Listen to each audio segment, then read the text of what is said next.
There is something about pair skating that captures people's imagination unlike almost any other sport. Two athletes move across the ice as if they share a single heartbeat. They trust each other with dangerous lifts, split-second timing, and years of dedication. When audiences watch a man and a woman perform together with that level of connection, many inevitably begin to wonder what exists beyond the rink. Are they simply teammates? Are they best friends? Are they in love? Those questions followed Japanese pair skating stars Riku Miura and Ryuichi Kihara throughout their remarkable career.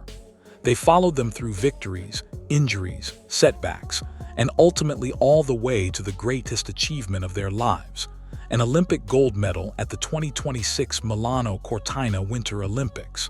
Then came the moment nobody wanted to face: retirement. On April 28, 2026, Miura and Kihara sat before reporters in Tokyo and officially announced the end of one of the most successful partnerships in Japanese figure skating history. Around the same time, women's Olympic silver medalist Kaori Sakamoto also held her own retirement press conference, bringing an emotional chapter of Japanese skating to a close. But what made these press conferences unforgettable was not only what was said, it was what wasn't said. The silence around one particular topic revealed something deeper about sports, respect, trust, and the complicated relationships that exist between athletes who dedicate their lives to chasing the same dream. And perhaps that silence told an even more powerful story than any answer could have. The retirement press conference began with emotion almost immediately. Ryuichi Kihara had barely started speaking before tears appeared in his eyes. Anyone who had followed his career knew this wasn't unusual. Kihara has never been afraid to show emotion, and that openness became one of the reasons fans connected with him so deeply. Still, seeing him struggle to hold back tears from the very beginning caught many reporters off guard. Beside him sat Riku Miura, smiling warmly. According to those present, she gently laughed and joked about him crying again, creating a moment that instantly lightened the atmosphere. It was a small interaction, but it perfectly captured the relationship that fans had come to love over the years. One athlete emotional, the other providing balance, one overwhelmed by the moment, the other helping them move forward. For years they had done exactly the same thing on the ice. Now they were doing it one final time in front of the world. Many fans remembered another moment when Kihara cried. During the Olympic Games, shortly after the short program, cameras captured him openly weeping. At the time, many assumed those tears came from pressure. The Olympics are overwhelming. Athletes spend years preparing for a single performance. Fear, stress, and uncertainty often become impossible to hide. But during the retirement press conference, a different explanation emerged. The pair revealed that they had already decided the Olympics would be their final competition. Suddenly, those tears took on an entirely different meaning. Kihara explained that every practice session, every workout, every treatment appointment, every ordinary moment had begun to feel extraordinary because he knew it was the last time. The last Olympic preparation, the last training camp, the last journey together, the last chapter. Imagine carrying that knowledge while still trying to compete at the highest level in the world. Imagine stepping onto Olympic ice knowing that every moment is disappearing forever. No wonder the emotions became impossible to contain. What many people interpreted as fear was actually gratitude. What seemed like uncertainty was actually acceptance. The tears weren't about doubting the future. They were about appreciating the past. For those who understood the full story, it transformed one emotional Olympic moment into something even more meaningful. It became the realization that greatness is often hardest to leave behind. Perhaps the most memorable words of the entire press conference came when Kihara reflected on how everything began. He spoke about 2019. He spoke about Riku Miura, and he spoke about how close he had come to walking away from skating forever. Kihara admitted that if Miura had not approached him about forming a pair, he likely would have retired from competitive skating. Think about that for a moment. The future Olympic champion, the future world champion, the athlete who would help make history for Japan, he was considering giving up. At the time, his career wasn't moving in the direction he had hoped. Results weren't coming. Opportunities seemed limited. Like many athletes chasing difficult dreams, he found himself wondering whether continuing was worth the sacrifice. To support himself, he worked at a skating rink handling rental skates and helping customers. It wasn't exactly the glamorous life most people imagine for future Olympic champions. Yet sometimes life changes in a single moment. For Kihara, that moment arrived during a tryout with Miura. When they skated together for the first time, he described the feeling as lightning striking. Not a gradual realization, not a slow-building connection. Lightning, instant, powerful, impossible to ignore. Anyone who has watched elite pair skating understands how remarkable that description really is. A successful pair partnership requires far more than two talented skaters. The timing must match, the personalities must match, the communication styles must match, the goals must match. Most importantly, the trust must match. A pair lift is one of the most difficult elements in skating because both athletes must move as one. The person doing the lifting needs strength, precision, and timing. The person being lifted needs body awareness, balance, and complete confidence. If either athlete hesitates for even a fraction of a second, the element can fail. That is why many skating partnerships spend months developing chemistry. Some spend years. Miura and Kihara seemed to find it immediately. That instant connection became the foundation for everything that followed. Olympic medals, world titles, historic achievements. None of it would have happened without that first moment, without that first spark, without that lightning strike. Yet despite the emotional honesty displayed throughout the press conference, there was one topic reporters carefully avoided. Nobody asked whether they were romantically involved. To many casual fans, that might seem surprising. After all, pair skaters are constantly surrounded by speculation. They spend countless hours together. They travel together. They trust each other completely. They share victories and heartbreaks. Naturally, people become curious. Social media discussions about Miura and Kihara's relationship had existed for years.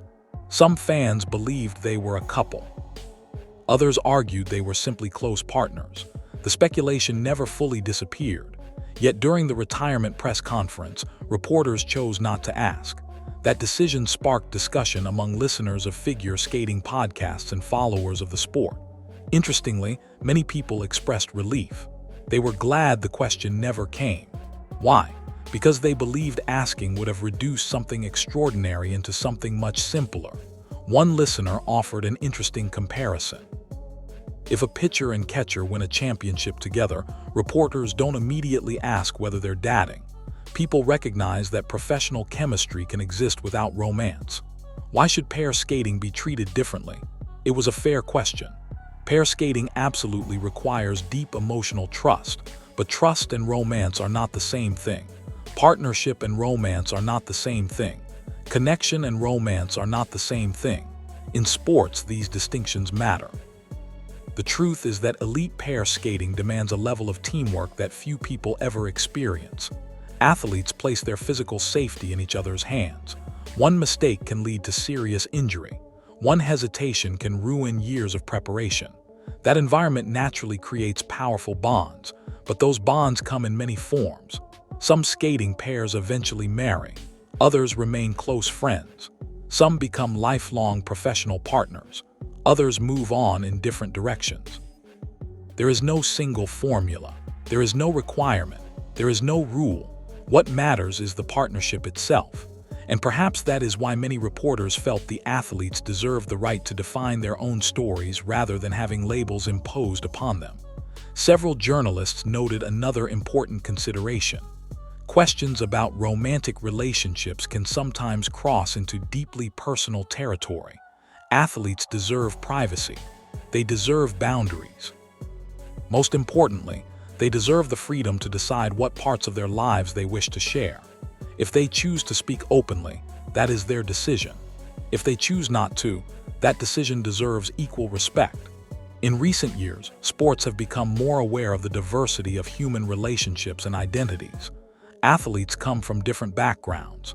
They experience love and partnership in different ways.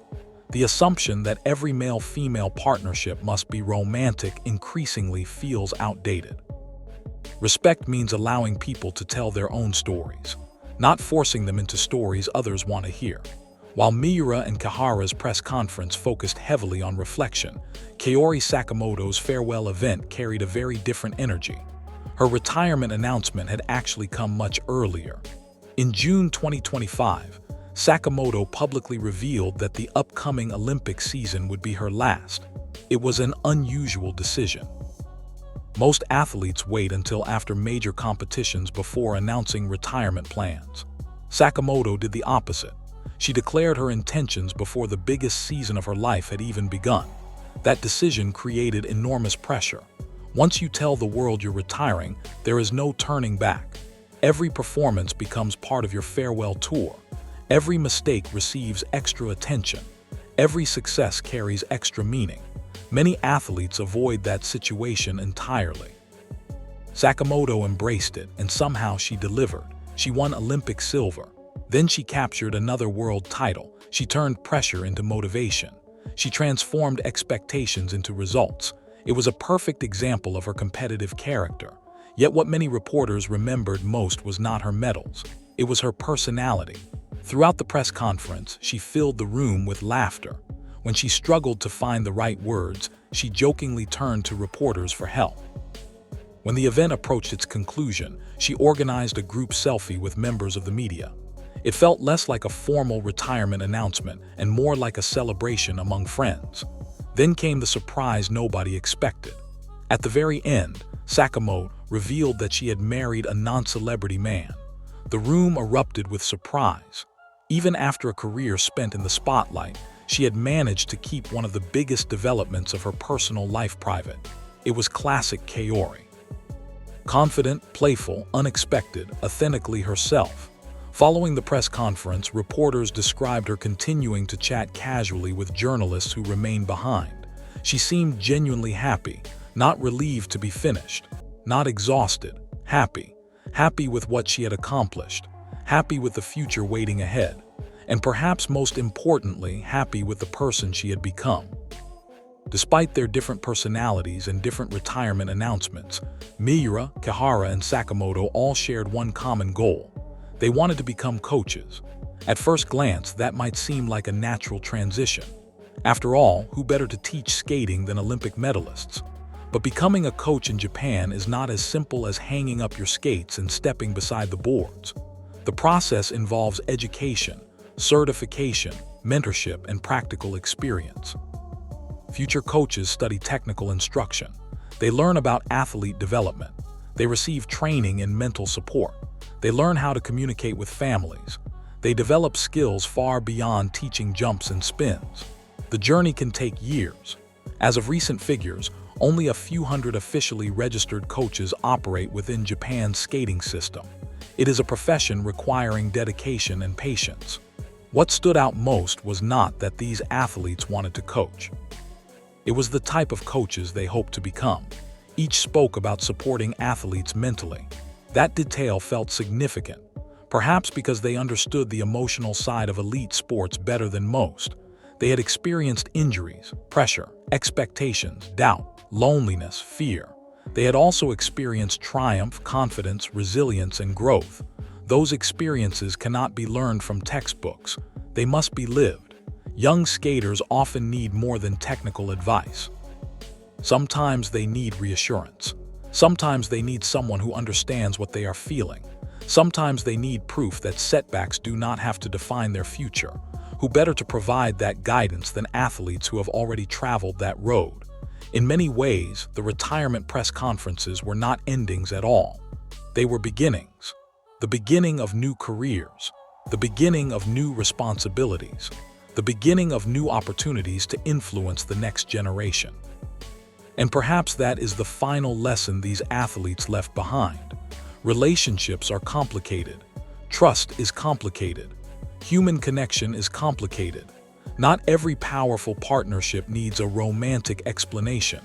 Not every meaningful bond requires a label. Sometimes two people simply help each other become the best versions of themselves. Sometimes they build something extraordinary together. Sometimes they change each other's lives forever. And sometimes the most respectful thing we can do is appreciate what they gave us without demanding more than they wish to share. As fans, we often want answers. We want certainty. We want every mystery solved. But these retirement press conferences reminded us that silence can carry meaning too. The questions that remain unanswered are not always problems waiting to be solved. Sometimes they are boundaries waiting to be respected. And in a world that constantly demands more information, perhaps that respect is one of the greatest gifts we can offer. For years, Riku Miura Ryuichi Kihara and Kaori Sakamoto inspired audiences through their performances. In retirement, they may have taught something just as valuable. Trust can be powerful without being romantic. Partnership can be beautiful without explanation. And sometimes the strongest stories are found not in the questions we ask, but in the questions we choose not to ask.